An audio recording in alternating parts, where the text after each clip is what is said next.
మీరు ఈ ప్రవాహాన్ని చూస్తున్నారా? ఈ ప్రవాహం సముద్రంలో కలవటం కోసం ఎంతో దూరం నుంచి ప్రవహిస్తూ రావాల్సి ఉంటుంది. ఏ జలమైతే కింద ప్రవహించకుండా పైకి లేవాలి అనుకుంటుందో అది కలగా మారి తన అస్తిత్వాన్నే పోగొట్టుకుంటుంది.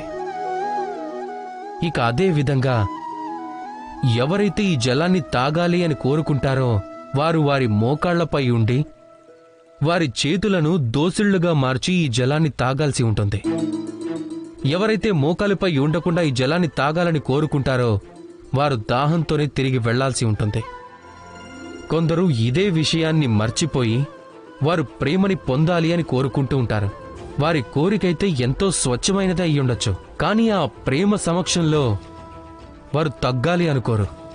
ఇది సంభవం కాదు కదా. ఒకవేళ మీరు వాస్తవంగా ప్రేమని పొందాలి అనుకుంటే మీరు వారి సమక్షంలో తగ్గాల్సి ఉంటుంది. మిమ్మల్ని మీరు సంపూర్ణంగా సమర్పించుకోవాల్సి ఉంటుంది. అప్పుడే మీకు ప్రేమనేది దక్కుతుంది. గుర్తుంచుకోండి, ప్రేమనే ఈ మధురమైన జలాన్ని తాగటం కోసం మీరు ఈ జలాన్ని శ్రద్ధ ఇంకా ఆదర్శంగా తాగాల్సి ఉంటుంది. రాధాకృష్ణ.